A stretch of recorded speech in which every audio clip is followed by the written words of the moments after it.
Hello everyone, and welcome to this week's episode of Embarrassing Stories.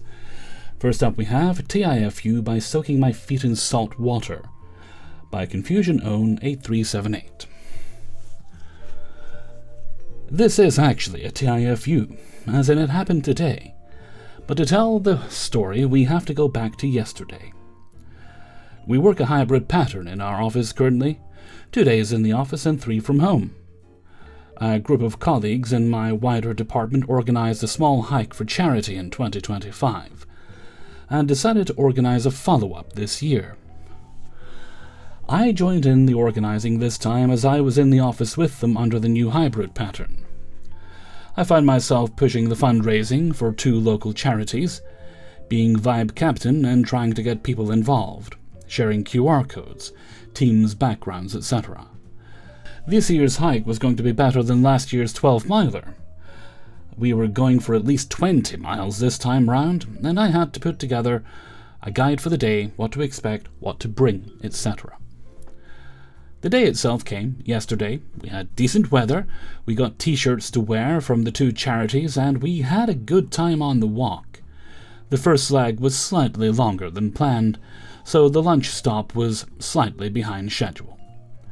When we stopped, I stripped off my shoes and socks, rubbed some lanacane on my feet, and put on fresh socks. The balls of my feet were quite tender and starting to blister between the big toes.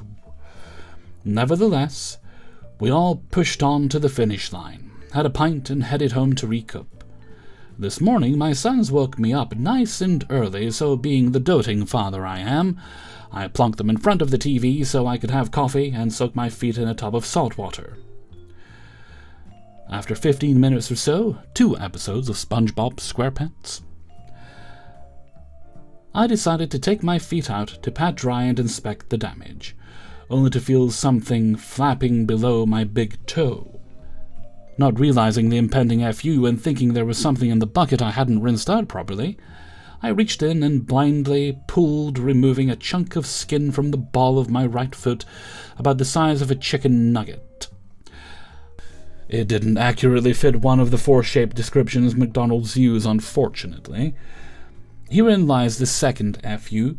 I then did exactly the same on my left foot, prizing off a similar-sized pound of flesh and causing the balls of my already tender feet to start throbbing. I have barely been able to move from the sofa since. Putting pressure on my feet causes the throbbing to intensify in white-hot pain level. I've had to crawl to the bathroom several times, and my wife is already sick of my pity party. God knows what tomorrow may bring. Will any more skin slough away from my tender feetsies? Will I ever walk properly again? Will my wife show any sympathy or just contempt? Who knows? But I do know I'm not going anywhere or near salt water foot soak again. Right, what you need to do now is you kind of need to keep the feetsies moisturized. I have a bit of a skin condition, so what you're going through, I've had happen with my hands and my feet on occasion. Not constant, thankful, but it's happened on occasion. What usually works with the hands is I have an ointment that treats the skin. You wouldn't have access to that. But I put some of that on, lots of moisturizer, then I put nitrile gloves on my hands, and it helps with my hands just to keep them moisturized. So just keep applying moisturizer to your feet. You will get better, and honestly, you'll probably be able to walk fairly normally within a week. I'm sorry your wife isn't showing more sympathy, but there's nothing I can do to fix that.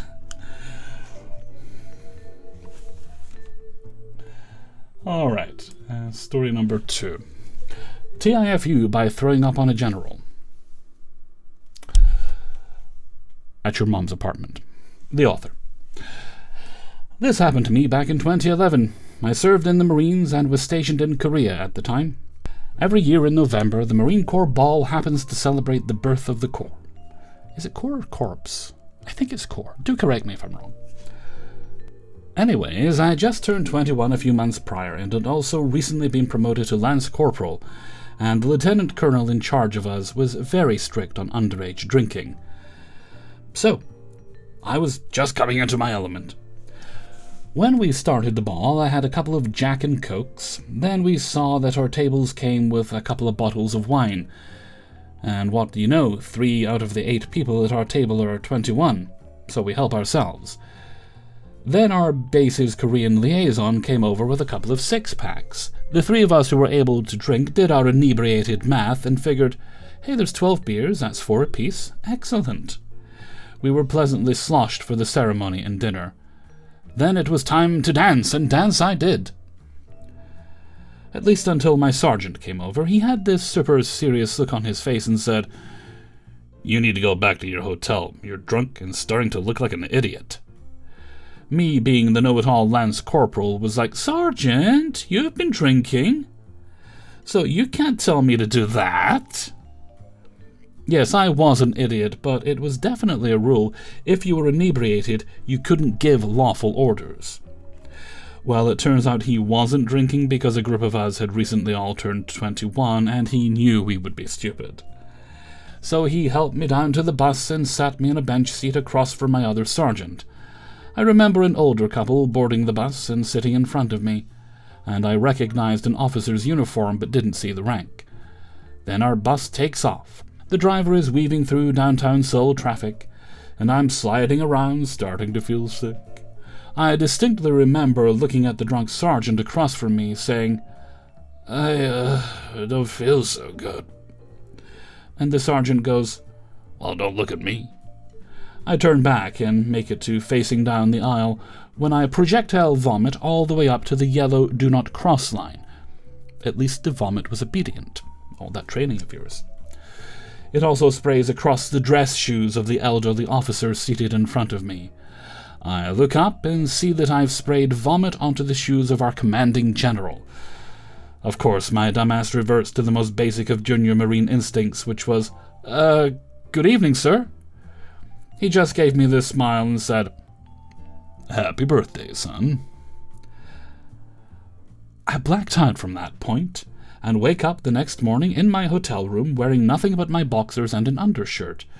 My dress blues were hanging up in the shower, covered in vomit. I got downstairs and was met by both of my sergeants, a staff sergeant and the first sergeant, who all ripped me a new asshole.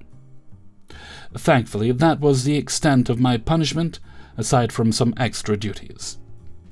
I happened to see the general again a few weeks later, and as I saluted him, he asked, "You're not going to throw up on me again, are you, son?" And he laughed. I offered to pay for new dress shoes, and he laughed again, telling me he had plenty of pairs of shoes, and that I don't need to worry. I certainly learned to avoid drinking around any officers after that. Story number 3. TIFU by taking a wild bobcat home because I thought it was just a really mean Maine Coon. By Early Tax, 7057.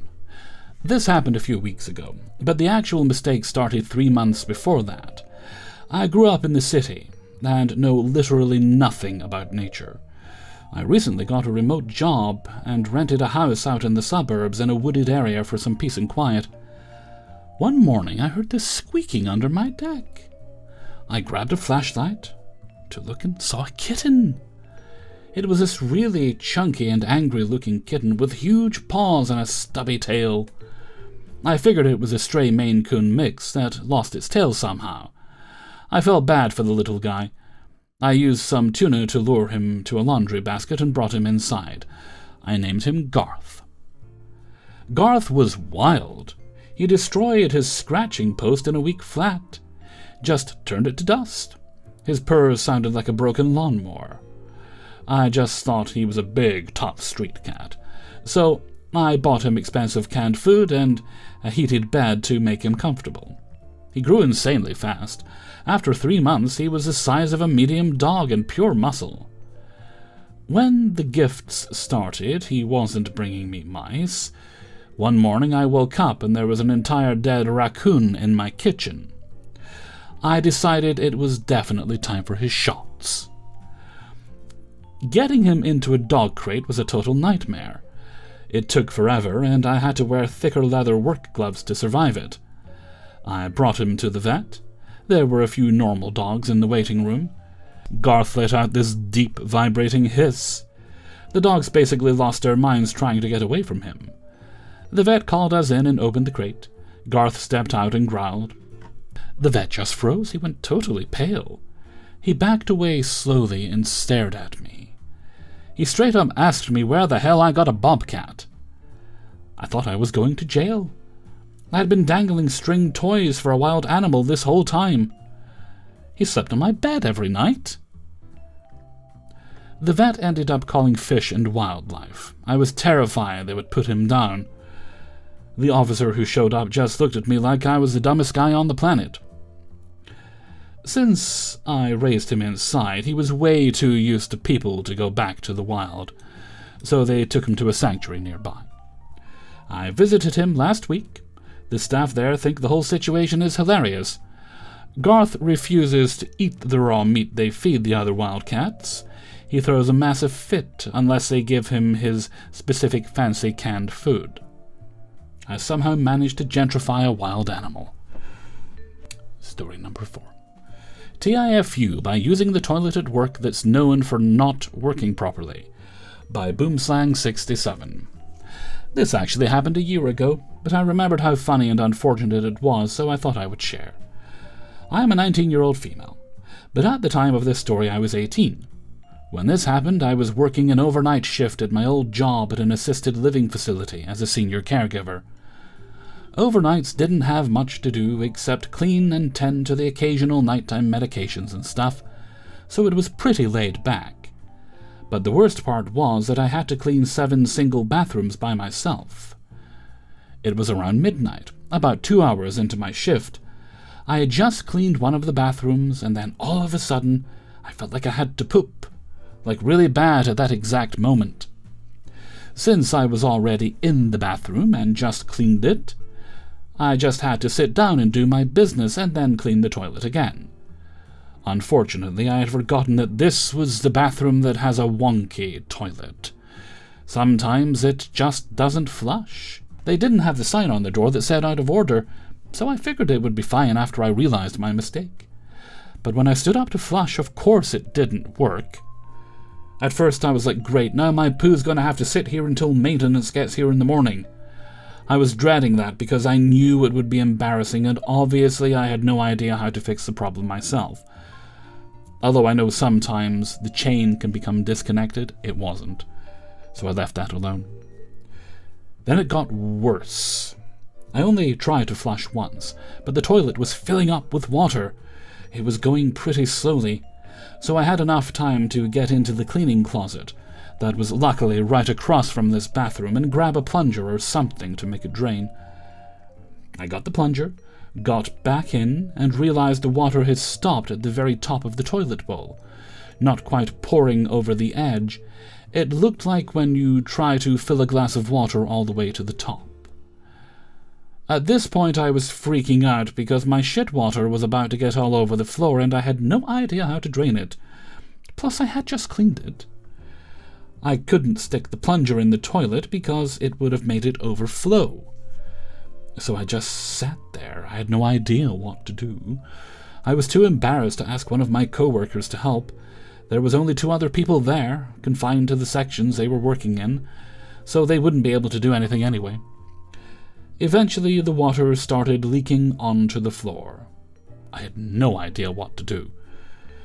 I decided that something must be stuck in the pipes, and since water was already coming out, I put the plunger in the toilet and started plunging it. And also, unfortunately and obviously, I got a little bit of shit water on myself from trying to plunge this full toilet. And it worked! The water went back in, but it still didn't fully flush when plunging. And I was too scared to try to flush it again, so I left it alone. I cleaned up the water on the floor, which took forever, and set me back on all my scheduled tasks. Oh, and some of the poo didn't flush all the way, so I was embarrassed no matter what, because I ended up having to tell maintenance in the morning anyway. Safe to say, I never used that stupid toilet again. I learned my lesson. And the 5th and final story today is TIFU by volunteering to go into the X-ray machine, by Riday. This is a humiliating story that taught me one very important lesson. Never volunteer for anything. Ever. Again. My job is somewhat connected to law enforcement, and one day we had the opportunity to tour our local county jail. Naturally, I thought, well, that sounds interesting. A group of co-workers and I signed up, went through security, and were eventually taken to the booking area. The officer giving the tour showed us this giant X-ray machine they use when they suspect someone might be hiding contraband. To demonstrate how detailed it is, he pulled up an X-ray of a guy who had swallowed 8 bullets. You would think this offered some nice foreshadowing for me, but nope. Then came the moment that ruined my day. The officer casually asked, "Would anyone like to volunteer to go through the machine?" Silence. A few awkward seconds. I thought, sure, why not? I'll be a team player. I confidently stepped into the machine, already imagining how cool it would be to see my skeleton. I could not have been more wrong. The second I stepped out, the officer pulled up my image on a giant screen for everyone to see. The smile left my face immediately.